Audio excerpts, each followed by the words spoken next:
My name is Ava, and at 39, I thought I was done with ghosts.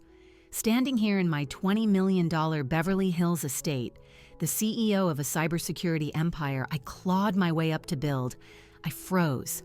The doorbell felt like a crack of thunder in the quiet of my Sunday morning. 15 years. An entire lifetime of being shut out by my own family had carved scars that even this level of success couldn't completely cover. On the security feed, I saw them, all of them. Huddled together, their faces a pathetic mix of awe and desperation. The family who had once tossed me aside like yesterday's news had come crawling back to my doorstep. Let me know where you're listening from, and make sure to hit that like and subscribe button before we get into the story of how I calmly opened my door and watched the hope drain right out of their eyes. Growing up in a middle-class suburb of Boston, my childhood should have been a textbook example of normal. My father, Richard, was a civil engineer at a major firm, earning a respectable living. My mother, Carol, was a beloved third-grade teacher. On the surface, we were the picture-perfect American dream, complete with a 4-bedroom house, a manicured lawn, and a fluffy golden retriever named Max.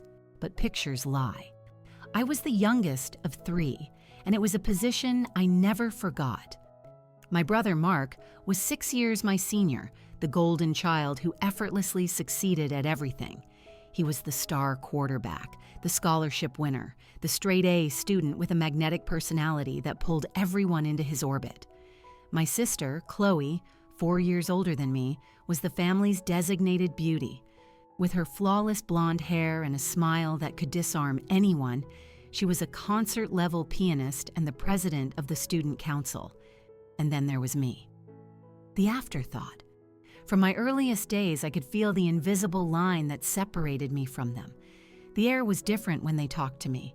When my siblings brought home accomplishments, the house would erupt in praise and attention. Mine were met with a cool indifference. I'd bring home a report card with straight A's, and my mother would just give a slight nod and say, "Well, that's what we expect." But when Mark or Chloe did the same, it was an excuse for a fancy dinner out and endless bragging calls to relatives. "Why can't you be more like your sister?" My mother would sigh with frustration when I fumbled a piano key. Chloe was playing Chopin by your age. My father was just as bad, if not worse.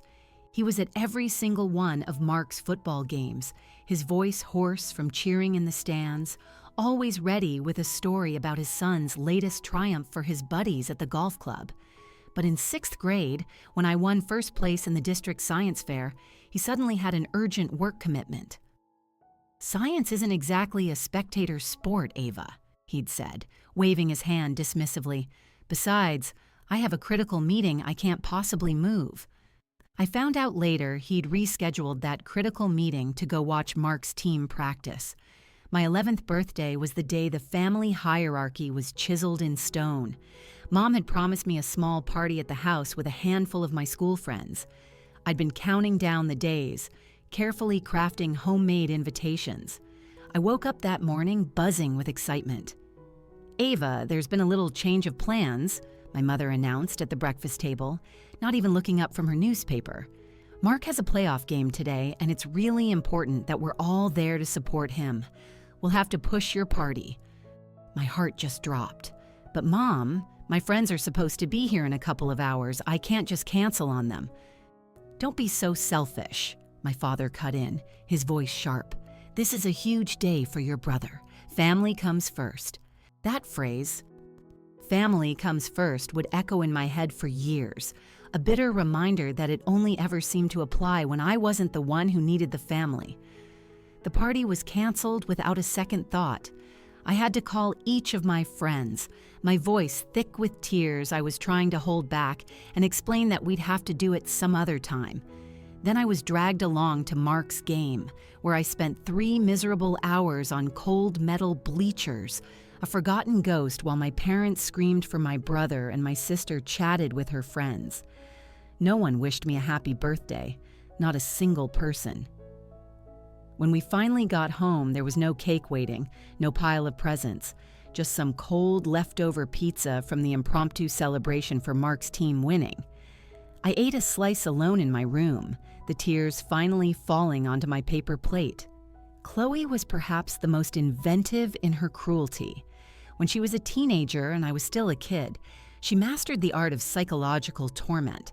She'd have her friends over and then deliberately exclude me, locking her bedroom door or breaking into hushed whispers the second I walked into a room. She'd borrow my favorite things and they'd come back broken, or not at all. If I dared to complain to our parents, she'd put on her angelic face. "Ava is just being overly sensitive again," she'd say with a sigh, and they'd believe her every time. Mark wasn't intentionally cruel, he was just indifferent. He was the older brother who could have been my protector, but he was too absorbed in his own universe of sports and popularity to even notice the quiet, constant misery of his little sister. He just stepped over me like I was a crack in the sidewalk. The only person who ever made me feel like I mattered was my grandmother Helen, my mother's mom. Grandma Helen lived about an hour away, and her monthly visits were my lifeline. In her presence, I felt seen. "You've got a special fire in you, Ava," she would tell me as we baked her famous chocolate chip cookies. "One day, the rest of the world is going to see what I see." She was the one who bought me books, noticing my love for reading, which my parents dismissed as an antisocial habit. She came to my science fairs and my school plays, sitting right in the front row, her face beaming with a pride that was so foreign to me. With Grandma Helen, I didn't have to fight for a scrap of affection. It was just there, warm and unconditional. Academically, I soared. My teachers saw my intelligence and my drive, but at home, my achievements were always downplayed. "Book smarts are one thing, Ava," my father would lecture, glancing at my perfect report card, "but you need to learn people's skills like your sister if you want to get anywhere." I tried. I joined the debate team just like Chloe, but when I made it to the state finals, my parents were suddenly too busy to come. I tried out for the soccer team, thinking maybe, just maybe, my father would show an ounce of the enthusiasm he had for Mark's sports. But when I made the varsity team as a freshman, his only comment was, "Well, girls' sports aren't as intense, are they?" By the time I was a senior in high school, I had given up. I accepted my role as the invisible girl in my own family. I poured all my energy into my studies, knowing that a good education was my only escape route. I worked part-time at the public library, stashing away every single dollar for college. I secretly applied for dozens of scholarships, determined to build a life on my own terms. When the acceptance letters started rolling in from top-tier universities, including Caltech and MIT, my parents seemed genuinely shocked, as if the thought of me achieving something so significant had never crossed their minds. Their reaction was, at best, lukewarm. "Those places are incredibly expensive," was my father's first remark. Then he added, "and very far from home." I could hear the relief in his voice at the thought of me leaving. It confirmed everything I'd always suspected. I was a duty, an obligation, never a cherished daughter. My heart splintered a little more that day, but it also hardened my resolve. I would build a life so far beyond their world that I would become the one who was valued. I just had no idea that the final, most devastating betrayal was still on its way, a revelation that would expose the true, rotten foundation of my place in that family. The moment that incinerated any shred of illusion I had left about my family came when I was 23. I had graduated from Caltech with high honors, armed with a computer science degree and a specialization in cybersecurity. I'd landed a promising job at a tech startup in Silicon Valley, taking my first real steps toward a life of my own. I was just starting to think that maybe, through my accomplishments, I could finally command some level of respect from them. And then I got the call. Grandma Helen had passed away suddenly from a massive heart attack. I was shattered. The one person, the only person who had ever made me feel unconditionally loved, was gone. I booked the first flight back to Boston, my heart a leaden weight in my chest. The funeral was a blur of somber faces and relatives I barely recognized offering hollow condolences. Throughout the entire service, I sat by myself in the front pew while my parents, Mark and Chloe, formed a tight, impenetrable unit, a perfect portrait of a grieving family. No one bothered to check on me, even though they all knew how close I had been to Grandma Helen. After the service, everyone convened back at my parents' house for the reading of the will. I huddled in a corner of the living room, numbly flipping through an old photo album of my grandmother, trying to anchor myself in my grief. When the lawyer arrived, the atmosphere grew tense. As he read through the will, most of it was predictable.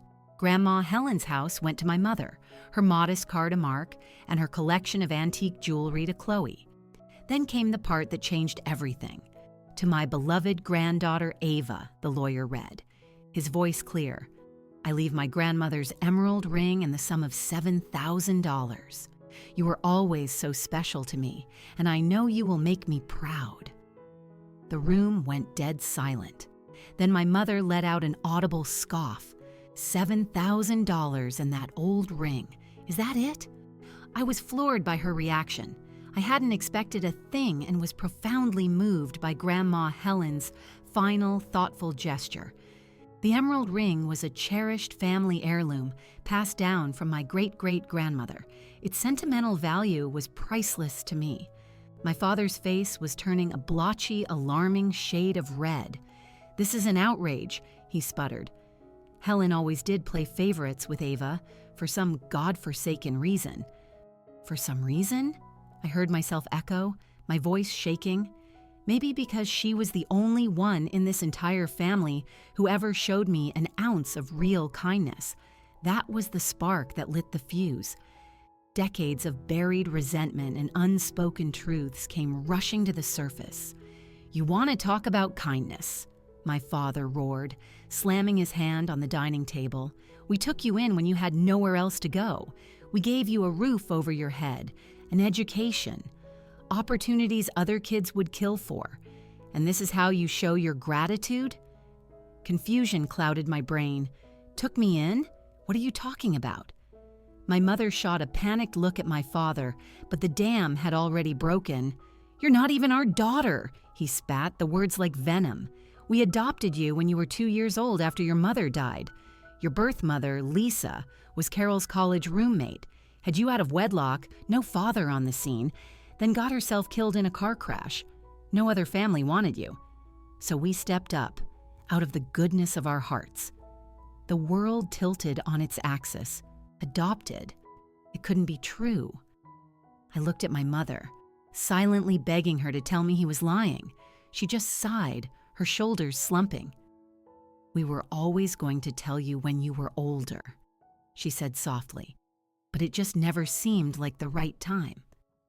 23 years, and in all that time, it had never been the right time to tell me the fundamental truth of my own existence. All those years of feeling like an outsider, like I didn't quite fit, it all crashed down on me with horrifying clarity. "So my entire life has been a lie," I whispered, the words barely audible. "Does everyone know? Except me?" Chloe shrugged, a gesture of casual indifference that cut me deeper than any shout. "Most of the family knows. It wasn't really a secret. We just didn't talk about it. Not a secret, to anyone but me." I felt a wave of nausea. "Why did Grandma Helen leave the ring to Ava, anyway?" Mark asked the lawyer, completely missing the point. "It should stay with the blood family." Blood family. Those 2 words were a knife twisting in my gut. Mrs. Helen's will specifically stated that Ava was to have the ring because, in her words, true family is about love, not blood, the lawyer replied, looking deeply uncomfortable. That sent my father into another tirade. That old woman was always trying to undermine us, filling Ava's head with these ridiculous ideas, making her think she was special when we were trying to teach her to be realistic about her place in the world. "My place?" I asked, my voice rising with a strange, cold fury. "And what, exactly, is my place in this family? "You should be grateful we took you in at all," Chloe chimed in, her voice dripping with condescension. "Do you have any idea how many orphans end up in the system? You had a privileged life." I looked at my sister, truly seeing her for the first time. Privileges, like being constantly told I wasn't as good as you or Mark, like having my birthdays forgotten and my accomplishments ignored.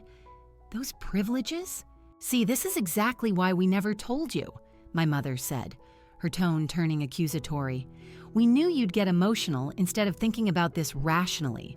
Finding out my whole life has been a complete fabrication seems like a pretty reasonable thing to get emotional about." I shot back. My father stood up, his large frame towering over the table. "That is enough. I will not have you speak to your mother like that in my house. If you can't show a shred of gratitude for everything we've done for you, then maybe you should just leave." I scanned the faces around the table, the people I had called my family for 23 years. Not one of them met my gaze, not even Mark, who had always been the least hostile. In that single silent moment, my decision was made. "Fine," I said, my voice quiet but firm as I picked up my purse. "I'll go. But I want to know one thing first. Was any of it real? Did you ever love me at all? Or was I just some charity case you took on and immediately regretted?" The suffocating silence that filled the room was the only answer I needed. I walked out of that house, and I never, ever looked back. My exclusion from the family became official after that day. I wasn't invited to Thanksgiving that year, or Christmas, or any of the countless family events that followed. I'd see the photos pop up on social media, family trips, holiday dinners, milestone birthdays, all without me. Chloe would sometimes post a group picture with a caption like, "So blessed to have the whole family together," or "everyone I love in one place," each one a deliberate pointed jab confirming I wasn't part of everyone. My father sent a few cold, formal emails instructing me to respect the family's privacy and cease contact, as if I were some crazed stalker and not the daughter they had raised for over 2 decades. The deepest cut came when I saw pictures of my parents beaming with pride at Mark's wedding, and later holding Chloe's first child at the hospital. Moments I should have been there for, erased from the family history as if I'd never existed at all. With the $7,000 from Grandma Helen and her emerald ring as my only real inheritance, I cut all ties and made a silent vow. I would build a life so staggering, so successful, that one day they would choke on the memory of throwing me away. I just had no idea how spectacularly that vow would one day come to pass. With just $7,000 in my bank account and an emerald ring I swore I'd never sell, I landed back in Silicon Valley, not just to start a new job, but to build an entirely new life. That money wouldn't go far in one of the most expensive regions in the country, so every move had to be calculated. I found a tiny room for rent in a cramped apartment in a rundown neighborhood, sharing it with 2 other women I found on a university housing board. My first and last month's rent ate up almost half of my savings in one go. My roommates, Alice, a nurse who worked night shifts, and Jordan, a literature grad student, were too consumed by their own chaotic lives to dig into my past, which was a blessing. The apartment was a shoebox. My room had just enough space for a single bed and a cheap desk. We had one tiny, shared bathroom and a kitchen that was barely functional. It was a world away from the comfortable suburban home I'd left behind, but it was mine, and that freedom was intoxicating. I started an entry-level job as a tech support specialist at a small software firm. The pay was dismal, barely enough to cover rent and ramen, but it was a foothold in the tech industry. My days were a monotonous cycle of calming down frustrated customers, troubleshooting the same basic issues, and logging tickets for the developers. It was grunt work that didn't even begin to tap into my education, but I attacked it with a ferocious determination. "You're overqualified for this job," my manager noted in my 3-month review, "but your work ethic is incredible. Keep this up and you'll move up." I had no intention of waiting for a slow, corporate climb.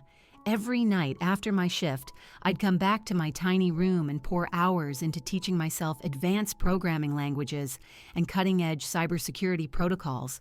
I devoured free online courses, joined coding competitions, and built a portfolio of small personal projects. Sleep became a luxury, but every sleepless hour was a brick in the foundation of my future. I lived as cheaply as humanly possible. My diet consisted of instant noodles and peanut butter. I learned to cut my own hair from YouTube tutorials, bought my clothes from thrift stores, and walked for miles to save on bus fare. Every dollar I saved was another link in the chain of my independence.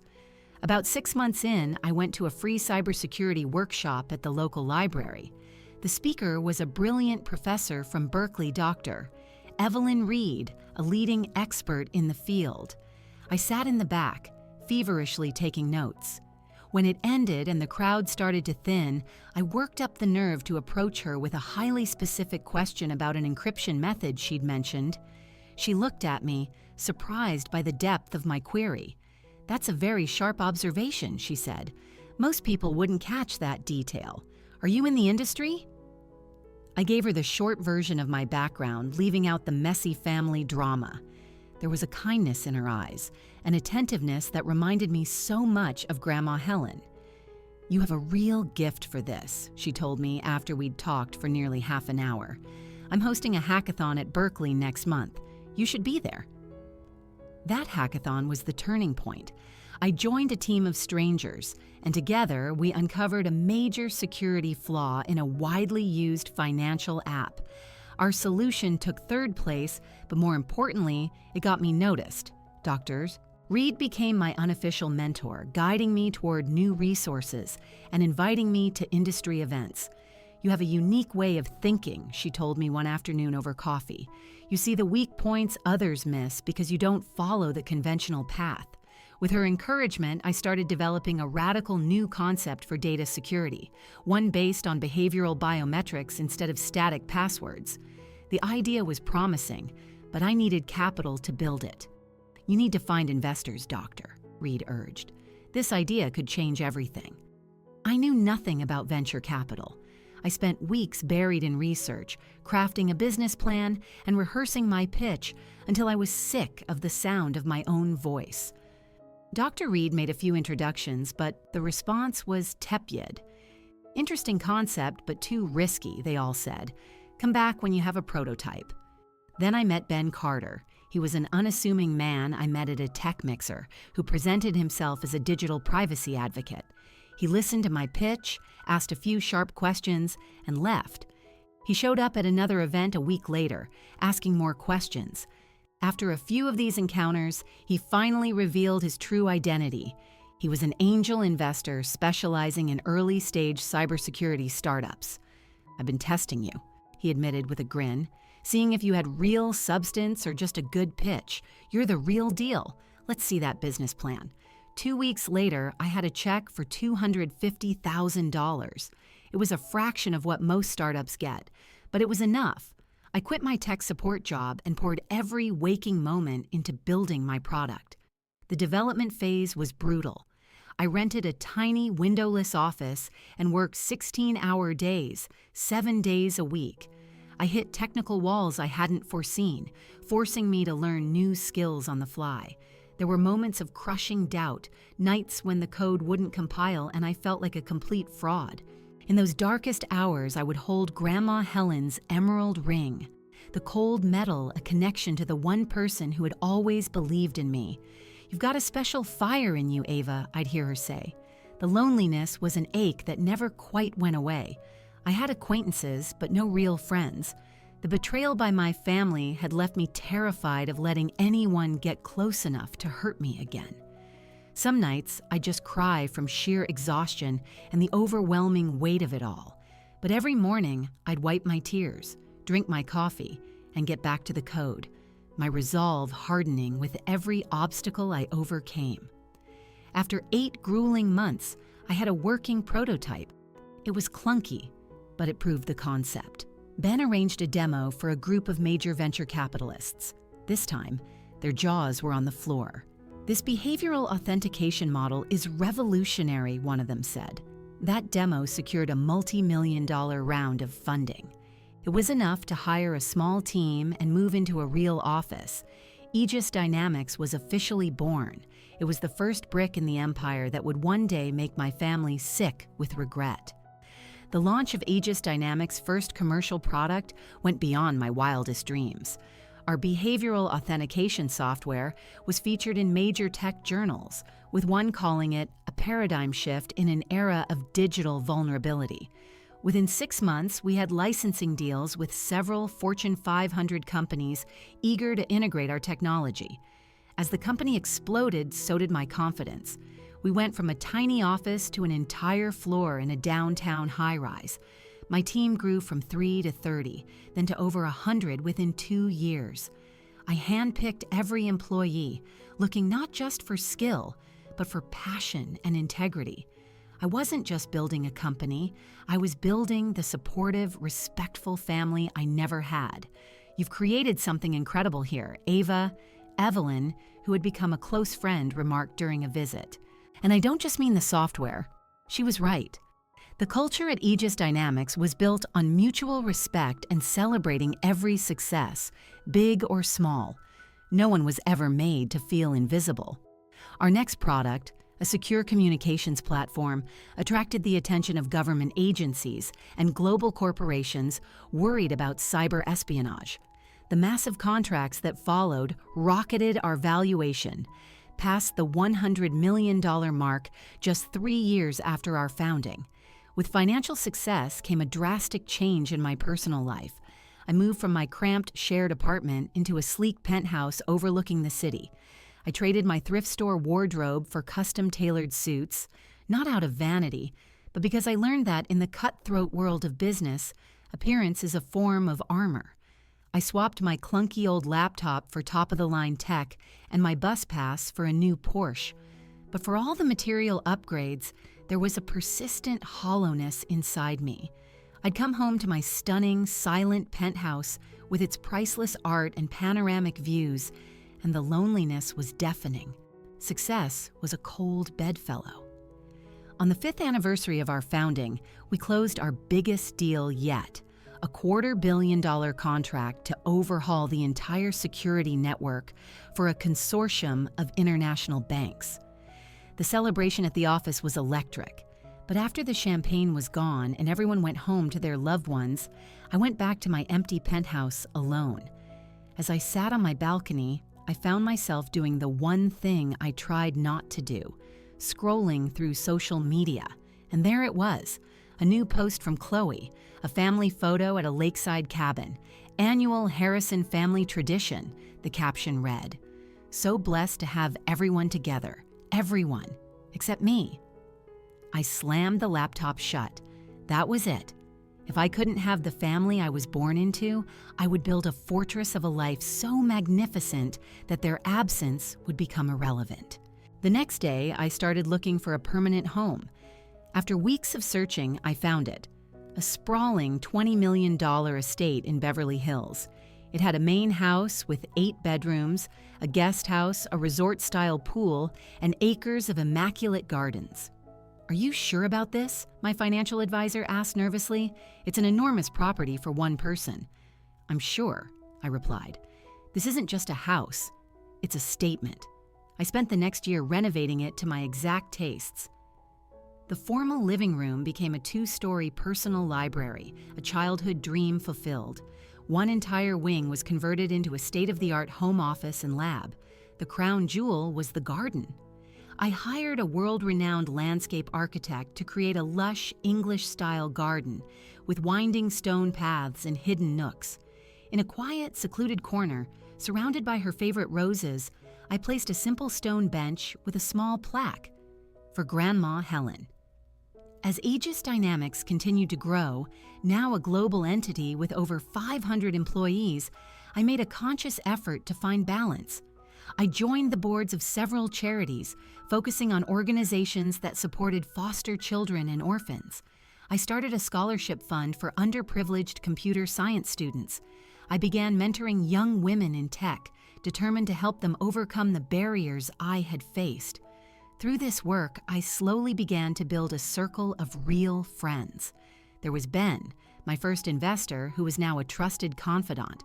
Evelyn, of course, was a constant, her family becoming a surrogate for my own. And there was my executive team, Layla, my brilliant CTO, and Derek, my unflappable COO. They were more than employees. They were my tribe. This chosen family helped fill the void, but the past still had its claws in me. 10 years after founding Aegis, I took the company public. The IPO was a massive success, making me a billionaire overnight. My face was on the cover of Forbes and Fortune, the queen of cyber. One headline blared, "How Ava Harrison Built a Fortress from Scraps." If my biological family saw the articles, they remained silent. Their silence was both a relief and a constant low-grade ache. On the 15th anniversary of the day I was cast out, I hosted a massive charity gala at my estate, raising over $10 million for foster care initiatives. As I stood on stage, addressing a crowd of Silicon Valley titans and Hollywood celebrities, I couldn't help but reflect on the insane journey that had brought me there. From a broken-hearted girl with $7,000 to my name, I had become one of the most powerful women in the world. And yet, a small, wounded part of me still wondered, why wasn't I enough? That question was about to get a shocking, real-world answer. The very next day, my security system chimed. I had visitors at the front gate. It was a quiet Sunday morning, the kind I savored after a hectic week. I was on my patio in silk pajamas, sipping coffee and watching hummingbirds dance around the feeders. The peace was shattered by the chime from my security system. Annoyed, I picked up my tablet to see who it was. The coffee cup fell from my hand and shattered on the marble. There they were. Ghosts at my gate. My father, Richard, now in his late 70s, his hair completely white, his shoulders stooped. My mother, Carol, her face etched with lines I didn't recognize, but still wearing the same strand of pearls. Mark stood behind them, heavier now, his athletic frame gone soft, and Chloe, impeccably dressed as always, clutching the hands of two young children, a boy of about 10 and a girl of about 8. 15 years of absolute silence, and now here they were, gawking at the entrance to the world I had built without them. My first impulse was to hit decline and let them stand there until they gave up. But a morbid curiosity took over. What on earth could have brought them here, after all this time? With a hand that trembled slightly, I pressed the intercom. "Can I help you?" My voice was a carefully constructed wall of neutrality. "Ava, it's Mom and Dad." My mother's voice, thin and reedy, crackled through the speaker. "And Mark and Chloe. We were hoping we could just talk to you for a minute." Talk. After 15 years. I should have said no. I should have told them to get lost and never come back. But some long-buried piece of that little girl who just wanted her family's approval made me press the button to open the gates. I scrambled to change into jeans and a simple sweater, quickly running a brush through my hair. By the time they reached the front door, I had composed myself into a mask of polite indifference. I opened the door and they just stood there, staring up at the grand entryway with expressions of undisguised awe. "Ava," my mother chirped, stepping forward to hug me. I took a half step back, a subtle but clear rejection. "You look wonderful." "Thank you," I said coolly. "This is a surprise." "We've been wanting to reach out," my father mumbled, his voice much weaker than I remembered. "When we saw that article about your charity gala in the paper, we figured it was time to reconnect." The newspaper. Of course. They hadn't come because they missed me. They had come because my wealth had been publicly quantified. "Please come in," I said, my voice on autopilot as I led them into the cavernous living room with its floor-to-ceiling windows overlooking the gardens. "This is quite a place, Ava," Mark said, letting out a low whistle. "Thank you," I replied, gesturing for them to sit. "Can I get you anything? Coffee? Water?" Coffee would be lovely, my mother said, perching on the edge of a designer sofa as if she were afraid to get it dirty. As I went to the kitchen, I felt a strange sense of dislocation. I'd replayed this scene in my mind 1,000 times, but now that it was real, I felt completely off balance. I returned with a tray of coffee in my finest china, a small petty flex I couldn't resist. Chloe was introducing her children, Jackson and Emma. I nodded at them, unsure what to say to the niece and nephew I'd never been allowed to meet. "They're beautiful," I said, because it was the expected thing to say. "We've missed you so much, Ava," my mother said, her eyes welling up in a performance that was almost believable. "We've thought about you all these years." "Have you?" I asked, my voice dangerously calm. That's strange, because I haven't gotten so much as a birthday card in 15 years. "We didn't know how to get in touch," my father said quickly. "We didn't know if you'd want to hear from us." "You could have tried," I pointed out. "My company isn't exactly hiding. We've been following your success." Mark jumped in. "We're all so proud of you." Proud. The word tasted like ash in my mouth. Now you're proud. Not when I graduated with honors. Not when I started my company from nothing. Only now. Now that I have all this, I gestured around the room. Now you're proud. An awkward, heavy silence descended. "Ava," my father finally said, clearing his throat, "we didn't just come to reconnect. We came because, well, we need your help." And there it was, the real reason. "What kind of help?" I asked, though I already knew. "Financial," my father admitted, his gaze dropping to the floor. "My firm went under last year. The economy, it's been tough. And at my age..." "I got laid off 6 months ago," Mark added. "The tech bubble burst. I'm freelancing, but it's not enough."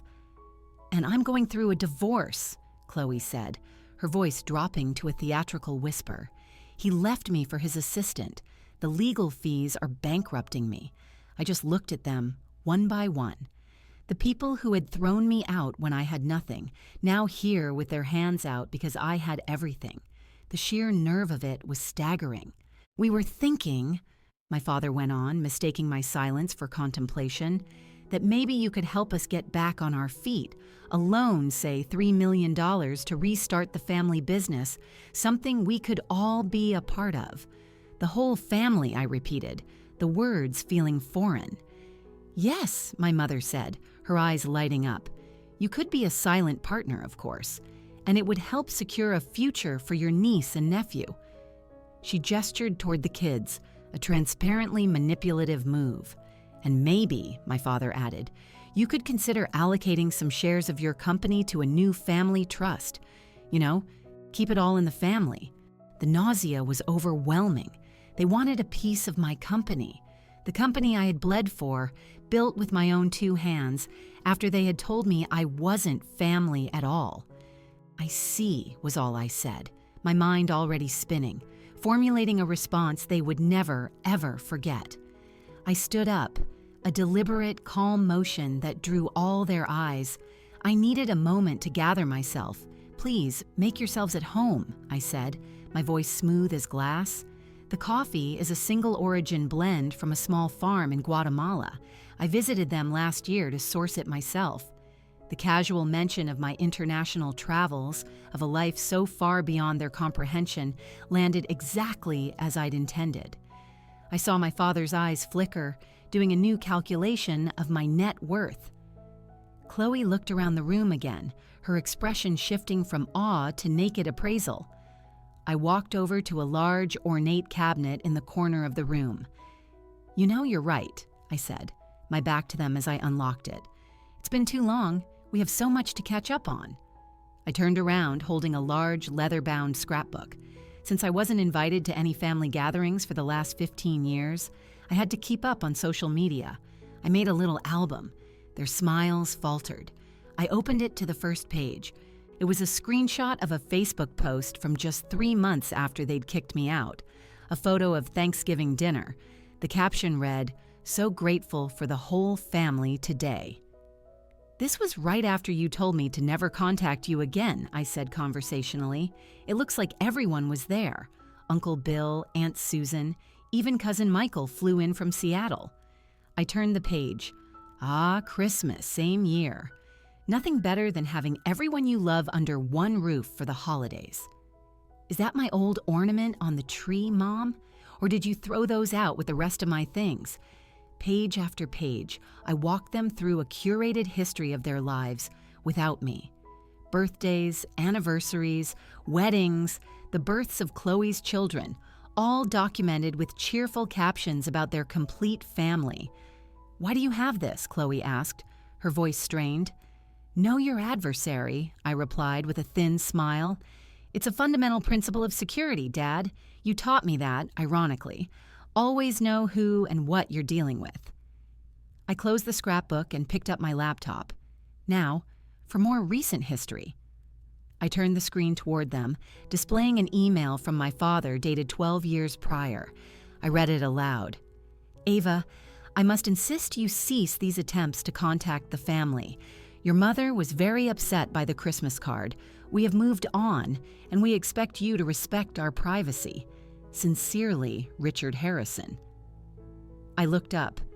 That was for the one and only Christmas card I ever sent. It just said, "Happy Holidays." That was your response. My father stared at his hands, a faint flush of shame on his cheeks.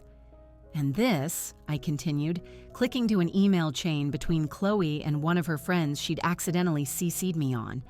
I read a snippet, and then my weird adopted sister actually had the nerve to send a card. Like we're supposed to what? Welcome her back with open arms? Some people are just clueless. Chloe's face went crimson. I didn't mean... "Oh, I think you did," I cut her off. "But it's okay. Your opinion of me ceased to matter a very long time ago." I closed the laptop and leaned forward, my gaze sweeping over each of them. "For 15 years, you erased me. You celebrated, you mourned, you supported each other. You were a family. You just made it very clear that I was not a part of it. The only person in this family who ever genuinely loved me was Grandma Helen, and you resented her for it. Now, you show up in the home I built, in the life I created with zero help from any of you, and you have the audacity to talk about family as if it's a coat you can put on whenever it gets financially cold outside." Their faces had gone pale. My mother was openly crying now, though whether from remorse or the frustration of a failed plan, I couldn't say. Mark was staring at the expensive rug, and Chloe sat bolt upright, rigid with fury and humiliation.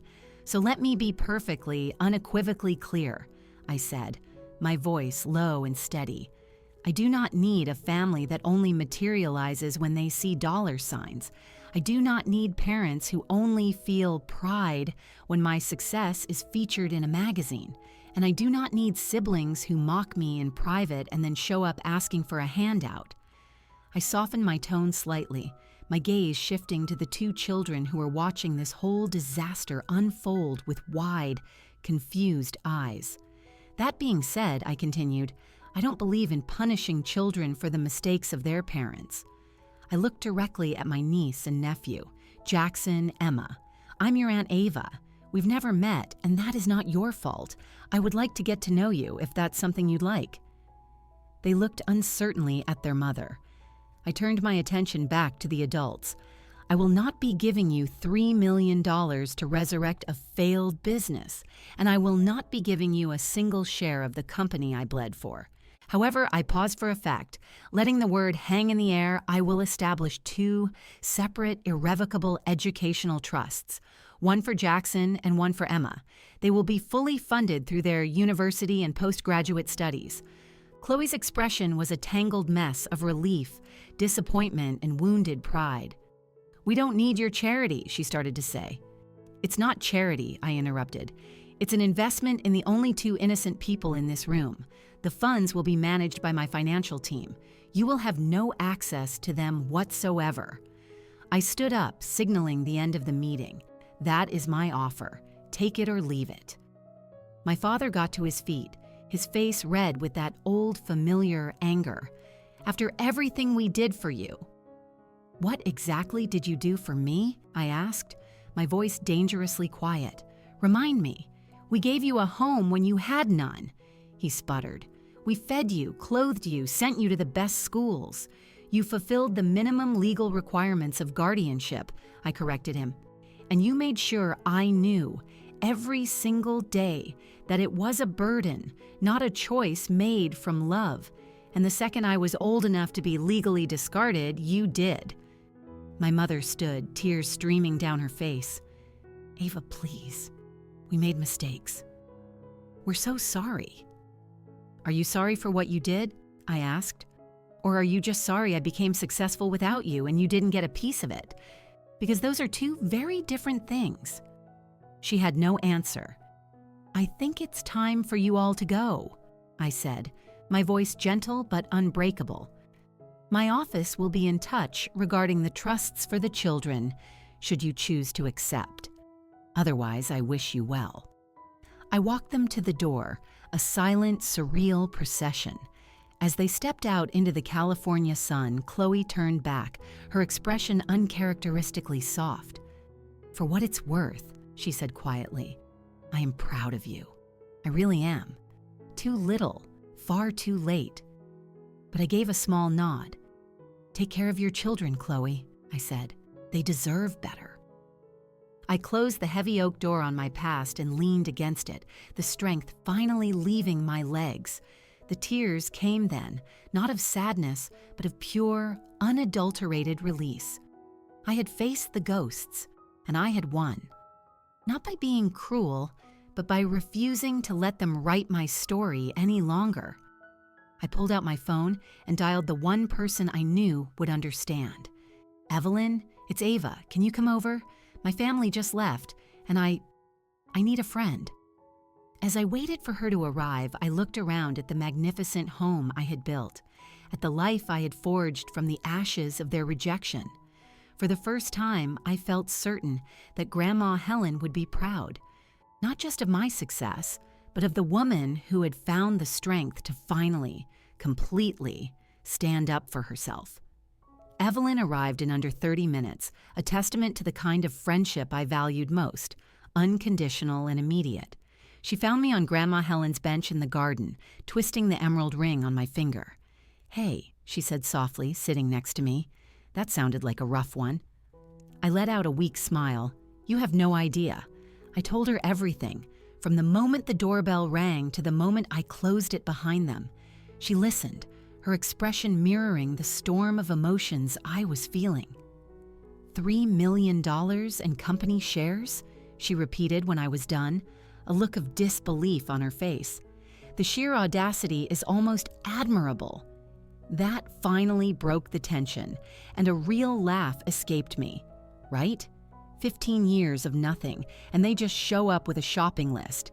But you held your ground, Evelyn said, squeezing my hand. You helped the kids without letting the adults get to you. That took incredible strength, Ava. We sat in silence for a while, the setting sun painting the sky in shades of orange and pink. The day had been an emotional earthquake, but in its wake, I felt a strange sense of calm. You know the weirdest part? I said finally. For so many years, I dreamed of this moment, of them seeing what I'd become and being sick with regret. But now that it's happened, it feels hollow. Their regret, if it's even real, doesn't fix anything. Evelyn nodded. Because you finally realized their approval was never the real prize. Her words hit me with the force of a profound truth. Exactly. I spent half my life trying to earn a love that should have been a given. Building all of this, I gestured around me. Some part of me was still that little girl, desperate to prove I was worthy. And now? Evelyn prompted. Now I know their inability to love me was their failure, not mine.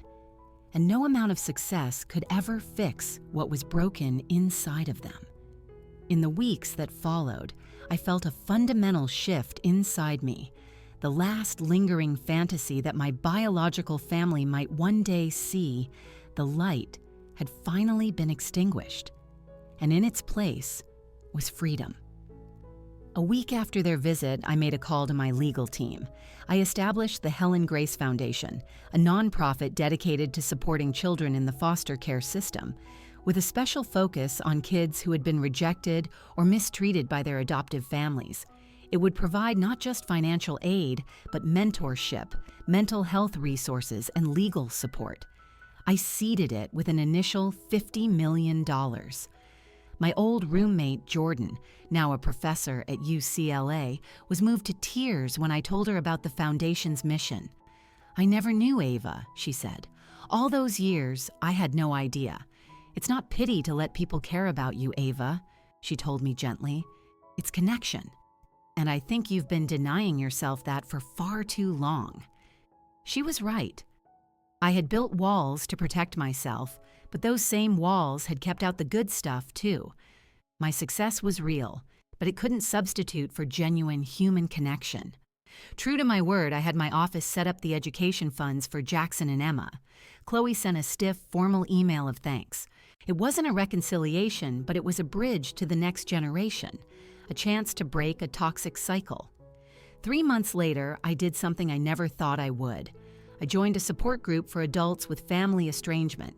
Sitting in that circle, hearing stories so similar to my own, I felt a profound sense of understanding. "Family isn't always blood," a woman said one evening. "It's the people who love you when you're at your worst." It was so simple, yet it crystallized everything I had been slowly learning. I had a family, a real one. It was Evelyn and her kids, who called me Aunt Ava. It was Ben, who still called just to check in. It was my team at Aegis and the women in my support group. 6 months after my family's visit, I threw a party at my estate. Not a gala, not a fundraiser, just a simple get-together. I invited everyone who had become my chosen family over the years. As my home filled with the sound of laughter and easy conversation, I looked at the faces of the people who had earned their place in my life, and I felt a sense of belonging that was deeper and more real than any blood tie. Later that night, I found myself back on Grandma Helen's bench. The emerald ring caught the garden lights, sparkling with a deep green fire. I could almost hear her voice in the rustling leaves. True family is about love, not blood. She was right. Blood is where a family begins, but it's not what holds it together. Family is built. It's built with love, with respect, with the daily choice to show up for one another. My journey had been fueled by a need to prove my worth to those who had discarded me. But my real triumph came when I finally understood my worth was never in question. Theirs was. For anyone out there who's ever felt the sting of being cast aside by the people who were supposed to love you most, I want you to hear this. Your value is not determined by their inability to see it. You are worthy of love. You are worthy of belonging. And you have the power to build a family of the heart that will cherish you for exactly who you are. Have you ever had to build your own family? What helped you heal from that kind of rejection? Share your story in the comments below. And don't forget to like, subscribe, and share this video if it spoke to you. Thank you for listening. And remember, sometimes the most beautiful families are the ones we build ourselves.